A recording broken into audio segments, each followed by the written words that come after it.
All right, thank you very much. Appreciate it. Appreciate you, great poets. Got a generation of powerful poets coming on. That's what we need.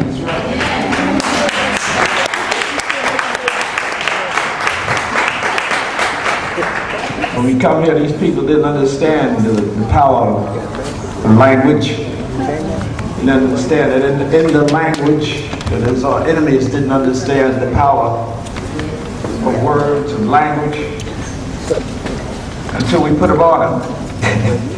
I remember we were struggling over Kauai Towers, and they started playing God Bless America. And so we went and started playing John Coltrane. And we say, you want to fight, huh? We got something for you. Because this book, Digging, which I was supposed to be talking about, I guess, and all the rest of the books. This book,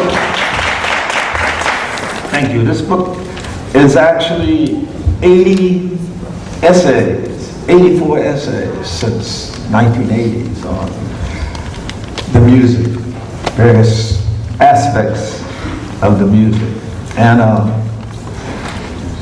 it's important to me, it goes back, I always listen to the music, you know, in your house, you always listen to the music, you know, gospel and spirituals and swing, my parents, you listen to that coming up. You hit the street, and the music is coming. Belmont and Spruce Street, 1946, 47, the music is coming right all the time. You're surrounded by music. We're raised with music, you know. And then my cousin gave me, one of my cousins came back from World War II, he was shell-shocked. And so his brother gave me all his records, and he had all these great manners and Gills. And the first time I looked and saw Dizzy Gillespie, you know, Thelonious Monk, Sarah Vaughan. I said, what is this? And so that music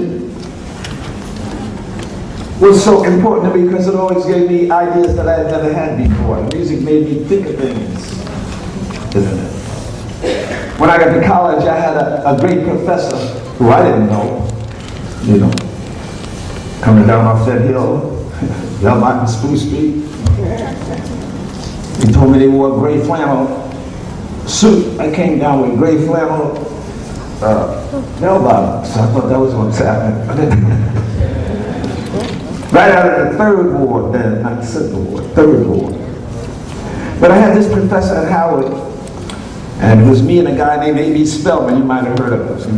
He's a writer too. We was the hippest dudes on the campus, according to us. We had just heard, you know, we knew Charlie Parker, Miles Davis, you know, we was hip. And then one time Brown told me, he said, look here, y'all think y'all know something about the music? Come to my house, I'm gonna show you something. This professor, this is when jazz was banned on the campus at Howard University, on a black university. Jazz was banned. To show you the mindset that slavery enforces, where a lot of people don't want to kill their enemies, they want to beat them. You know what I'm saying? So he said, he showed us this wall of records, 78 records, all organized according to genre, you know, by artists, chronology. And he said, that's your history. He said, that's your history.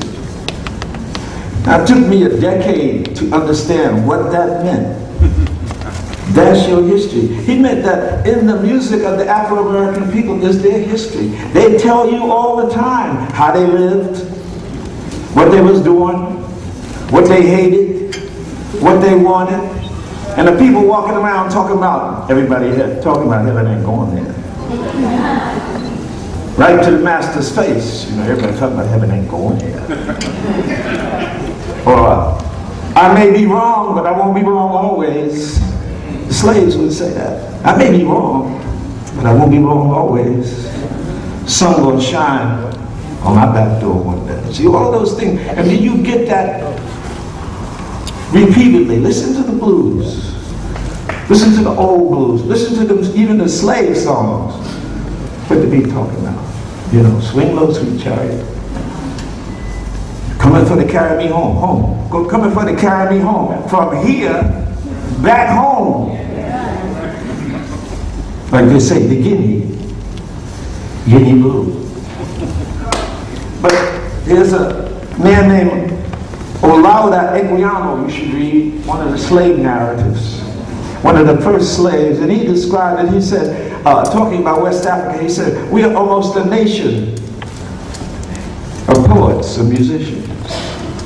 Talking about where he had just been taken away from. He said, we are almost a nation of poets and magicians. He said, our favorite color is blue.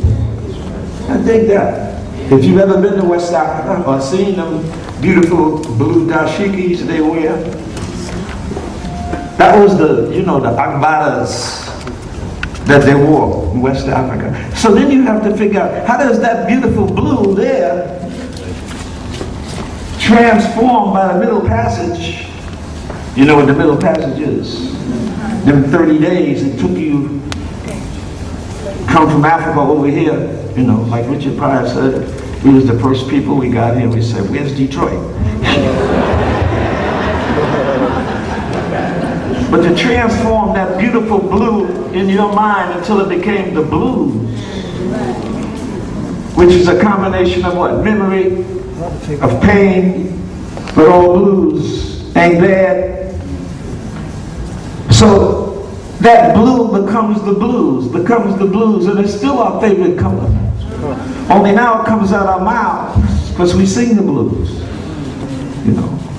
And so it was Sterling Brown, that poet who pulled my coat, and I didn't even know he was a poet, to tell you the truth. He was my English teacher.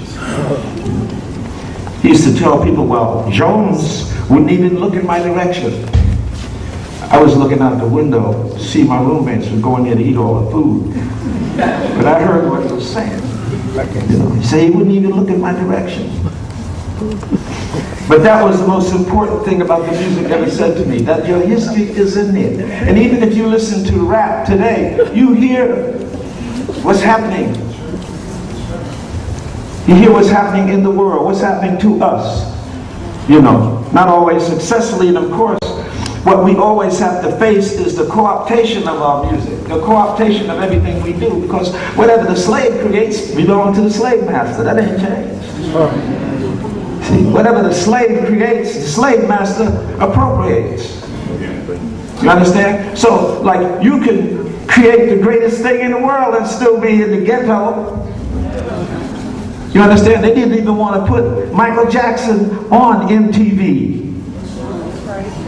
When it started, that was a breakthrough to put Michael Jackson on MTV. Then Michael Jackson sold 60 million albums, so he was cool. But even if Michael Jackson got 10% of that 60 million albums, which is a lot of money, where did the other 90% go? Who got that money? How could they build their houses and raise their families on money that your voice and your song created and didn't call you names because you're in the ghetto? That's the truth. And so if you study not only our great musicians, but our great artists, because Afro-American art is formidable. There's nothing you have to step back from at all. The greatest poets in the world, the greatest writers in the world, can rank with anybody, the greatest painters in the world. There's old Ben Jones standing over there right there.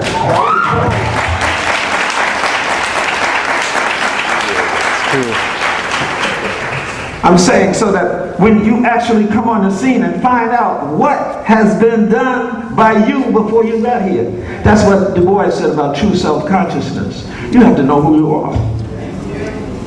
And if you don't know who you are, people treat you like a slave. They don't care if you don't know.